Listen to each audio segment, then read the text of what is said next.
Dr. Jeffrey Halstead has been Canandaigua's hometown dentist for more than 35 years, offering routine dental care as well as cosmetic dentistry, implants, and dentures by their highly trained and experienced staff. Visit them online at canandaiguadentistry.com or find them on Facebook and Instagram.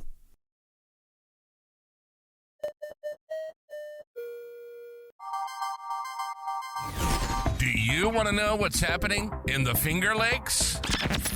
We do too. We're going in depth with decision makers in the heart of upstate New York to get the answers you need. From the team of FingerLakes1.com, this is Inside the FLX. Welcome to episode 486 of Inside the FLX. Today we are talking about housing with members of the Seneca County Housing Coalition. Next week there will be an event held at Lago Resort and Casino aimed at connecting people with dozens of local agencies, vendors, and advocates. Yesterday I caught up with Melissa Nesbitt, who serves as the executive director of Seneca Housing, and Joe McGrath, a member of the county's planning department and president of the Finger Lakes Land Bank, to discuss the housing crisis.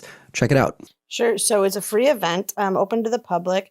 We'll have about 40 different exhibitors throughout the county that offer mostly free services, some financial institutions that have different products available that may fit with some of our population that we work with, generally low to moderate income. But this is open for everybody, all incomes, to come and find out what's available in Seneca County.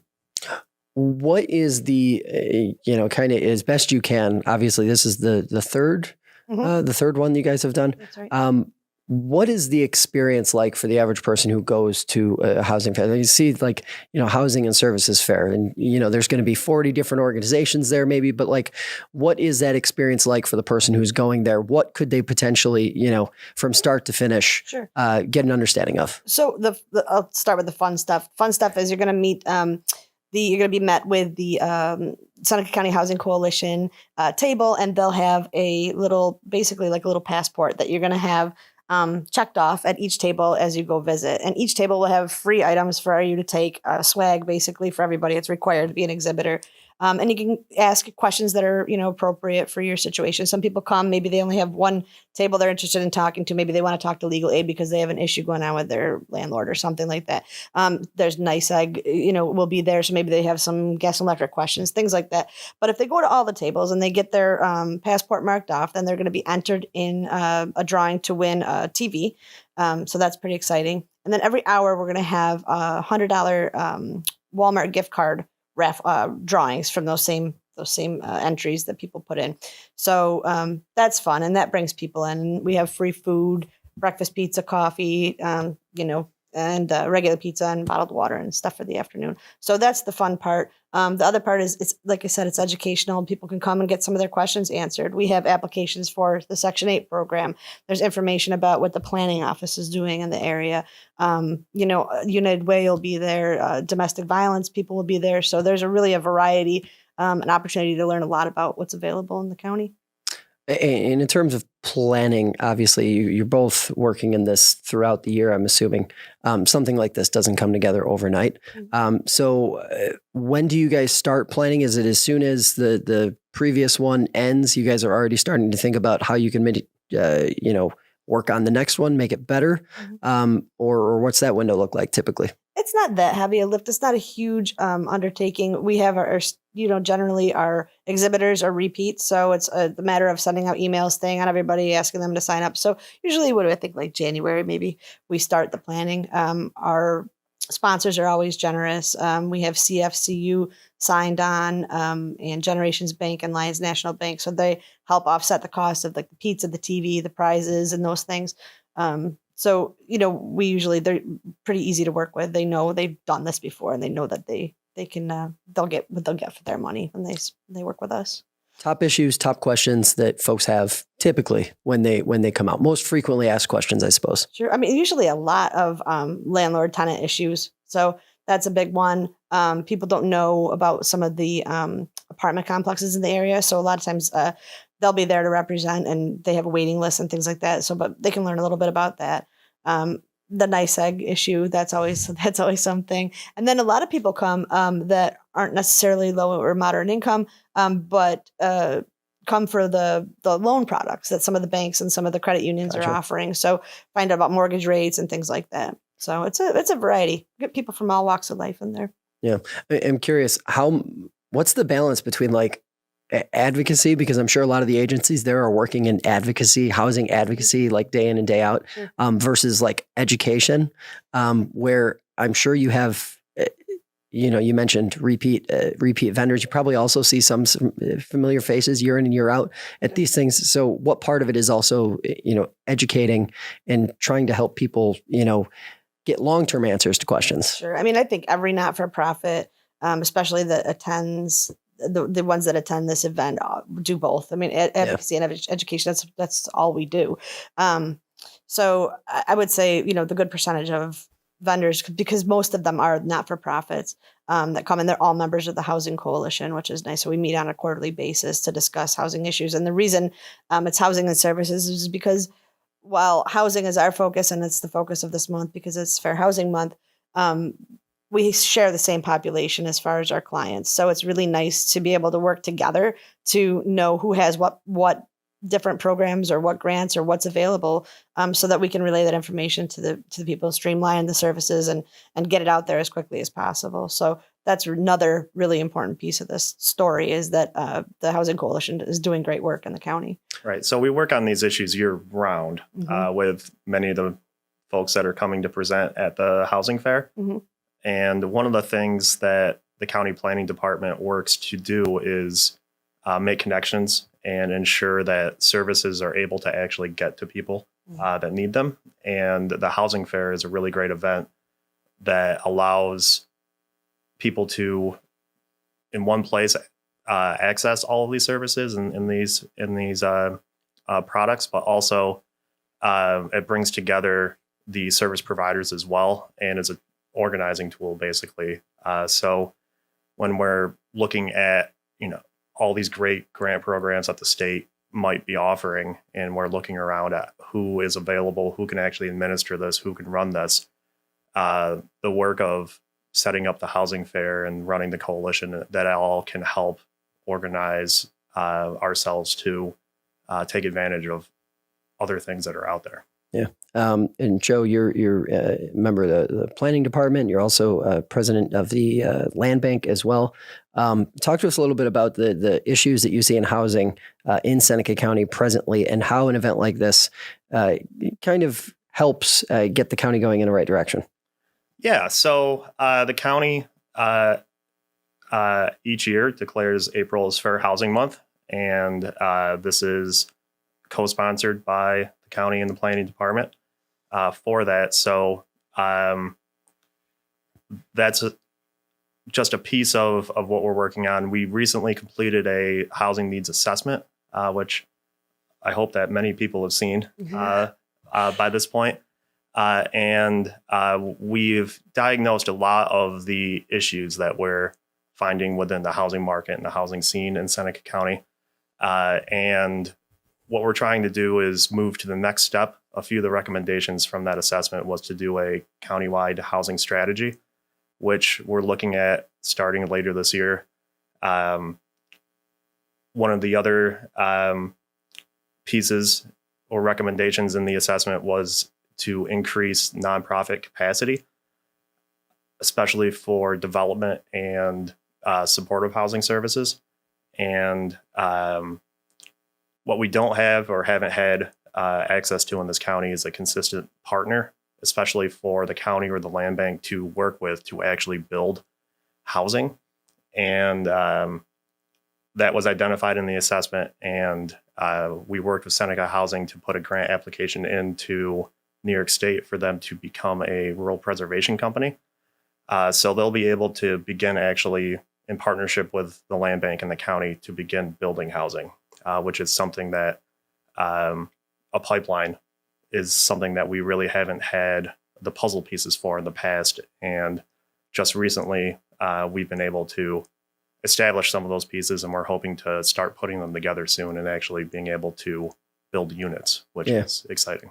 How important is that when, given the context that among all of the housing issues that communities like Seneca are facing, it's a math problem more than anything else, right? Like there is a shortage of housing units available, period.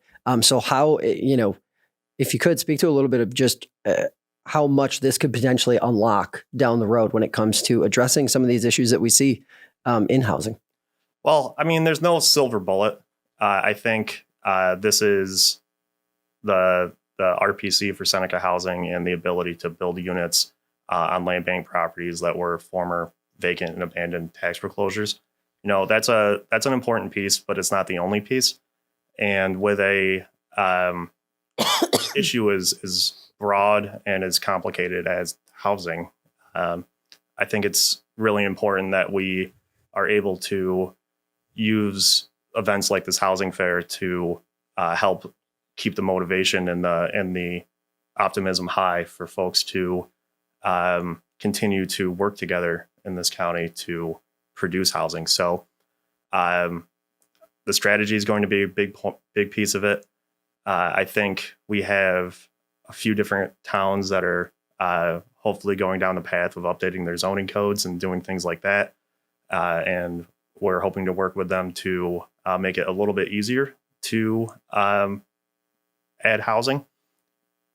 I think, again, no silver bullet, but I think that would be very helpful in some of the places, especially on the north end of helping, not just developers, but homeowners or small landlords or people that are more in the private sector, but not quite developers, actually address the issues within their own household or family, where they can, add an accessory dwelling unit or granny flat, if you will, or more easily build or construct a duplex and things like that. That way we're able to add units that aren't just coming from the nonprofit side or the major development side. Sure. Because I think the scale of the problem is going to take a lot of different pieces coming together and a lot of different actors to address it. Because it affects so many. It affects not just low income and moderate income and high income. And I mean, you're working class and so many people are affected. So sure. And it's everybody to jump in. It's a nationwide problem. We haven't been building fast enough for many, many years. So COVID really increased the demand and the pressure on the problem, but the problem was there before. So being able to scale up almost society-wide to address the issue isn't going to happen overnight, and it's not just going to happen from one nonprofit getting a little bit more funding or Sure. something like that. It's going to be tweaks and initiatives and work from a lot of different areas and a lot of different folks. Absolutely. For folks who might not know, could you walk us through a little bit what the land bank is, how it exists, what it does, what its major goals are? Sure. So land banks in New York State, many counties and cities have them. There's increasingly more of them in more rural areas. And they are basically state authorized nonprofits that counties can form to take vacant and abandoned properties that are tax foreclosed and return them to productive use, whether that's housing, which is mostly what we do. But a lot of land banks get heavily involved in things like brownfields and environmental remediation. But here in Seneca, housing has really been the focus. And it's almost as if putting the land bank in the planning department, in a sense, was asking the planning department to try to build a house or a number of houses in Seneca County and see what you can do. And we've had a couple of successful projects throughout the years.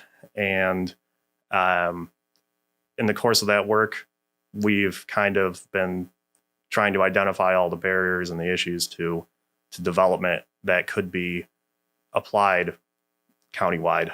Sure. So, that's basically what we do. Yeah. One of the benefits too is keeping these properties out of the hands of slumlords. So Sure. that's been really beneficial for our clients, I know. Yeah. So we really try to, we normally take the worst of the worst from the foreclosure process. Mm-hmm. We do a fair amount of demolitions, And in our inventory right now, we have a number of just vacant lots in villages throughout the county, but mostly down in the south end in Lodi and Interlaken and Ovid. So later this year, we're going to be working to actually build on them in partnership with Seneca Housing as this RPC and add some badly needed rental units, Sure. Which is exciting. Mm-hmm. Housing issues that you hear from folks in the north end versus the south end of the county. A little more access, a little easier to get around in the north end, a little more rural and a little tougher to get around. Transportation is more of an issue in the south end, of course. Transportation is the biggest issue. Yeah. Is that the primary concern that you hear from folks when you're talking to them about the housing issues that they're facing? I mean, generally that's well known through, and all the not-for-profits know. And the difficult part is, RTS is wonderful for having these dial rides, but you're getting dropped off, you're waiting hours, for a ride. So we've had people, that come in from the south end to our office. They'll get dropped off down by the library. They have to walk 5 or 6 blocks, whatever. And then, come in for 15 minutes of paperwork. And now they have to wait for 3 or 4 hours, where I'm just like, get in my car. I'll just bring you home because it's easier. But so I just think about how difficult that would be. I can jump in my car and go where I need to, but can you imagine having to plan your day like that and try to figure out how you're going to get stuff done? And so oftentimes we'll talk to people and they say, oh, I can't, I have an appointment that day. And I'm thinking, well, you have whole day, but it's taking you half of the day to just get to and from. Yeah, which it's just unfortunate. So hopefully that's something that we can, down the road we can improve. Yeah. Seneca Housing Inc. Walk us through what the whole year you guys are operating year round. Yep. Obviously this month your work is pretty focused on this particular event, this particular issue. But rest of the year, what are some of the things you guys are working on that folks probably have seen or interacted with? Sure. So year round, we administer the HUD Housing Choice Voucher Section 8 program. So that's constant. That's happening all year round. In October, we run a fundraiser, a masquerade ball for veterans housing, our veterans housing initiative. And so right now we have 1 completed project, 2 that are in the pipeline that should be done by spring or very soon. And I guess we are in spring, but soon. And we'll get those rented, and then we'll work on whatever the next one's going to be. So we do that. We have jumped in this year in the light of Menzo cases passing. We kind of jumped in to help out with Habitat for Humanity to get things kind of squared away, make sure they stabilize, and we'll kind of figure out with the board from there what's going to happen in the future. So we do a lot of, and then again, work, in conjunction with all the other not-for-profits and the Housing Coalition to kind of keep things going. Yeah. Last question here. I want to kind of take the long view on all of this, housing related issues. When you look out 4, 5, 6, 7 years, what do you guys think success looks like in terms of moving the needle in a positive way when it comes to the issues that you guys are seeing and being talked to about at events like the one coming up next week? Mm-hmm. More housing stock, right? Yeah, I think if we're able to build an amount of housing that people can actually, the people that live here can actually attain, that would be a major step forward. And as I was talking about earlier, it's not going to just be nonprofits that are working to do that. But, and it's a substantial increase in attainable units for folks. I think will go a long way to bringing some of the pressure off of many of our service providers and many of our residents are feeling with the housing crisis. Mm-hmm. Yeah. Agree, disagree? Have anything to add there? No, I agree. I think the state has a lot to do with it, and I think that they need to really consider a lot of their actions and how it affects landlords. Because if you don't have landlords, you can't have renters. So it's very heavily renter focused. And I think during COVID, landlords really got beat up in this state really terribly. And so many long time landlords said, "I'm done," and they sold their properties. They got out. New landlords said, "Well, I'm not going to put up with this," and they jacked their rents up. And so it's a weird time right now. And I keep seeing this information and about the Republicans and Democrats trying to decide how hash this all out with the housing and the increases being 3% or 10%. But I think that needs to back off a little bit. And I think that would be helpful for our local government.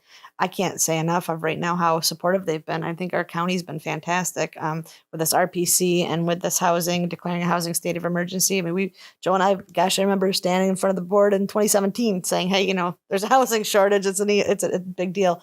Now they're paying attention and doing something about it. So I think that's progress. I'm happy there.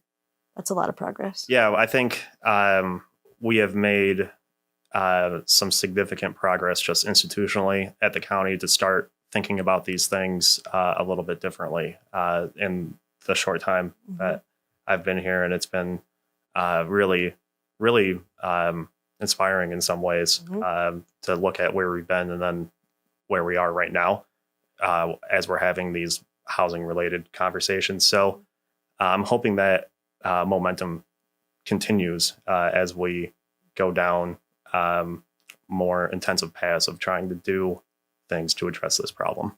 Our new county manager, I mean, a lot of people know this already, he's a victim of the housing crisis. He can't find a place. He's our county manager. He's living in a mobile home in the south end of the county behind some building of some sort. So, I mean, it's not ideal for him or his family. It's, and he understands. So I'm meeting with him and he was really supportive of this. And so has the board been. So I think that's Sure. good. Yeah. And I think, so the Housing and Services Fair focuses a lot on sort of the low and moderate income issue, which is a major part of it. And it's all tied together, Sure. right? So there's only so many housing units. And I'm hoping that we're able to think about the housing crisis as a community. And, when you have folks that are trying to become homeowners from renters, and you also have folks that are maybe looking to downsize and retirement age or something like that, that's the same house that they're trying to buy. And since we have a shortage, that's part of the reason that the prices are continuing to climb, is because we have a lot of competition for the same relatively affordable house. And building costs are so high. If you build a new house, it's really only attainable to the highest income folks. So, higher income housing, I think, is definitely part of the answer, where if there's an outlet for folks to purchase that house, they're not buying the house that, somebody of more modest means would like to purchase. So, it's hopefully going to be an all of the above strategy to address these things. Sure. Thanks so much for coming in today, guys. We really appreciate it. Thanks for having us.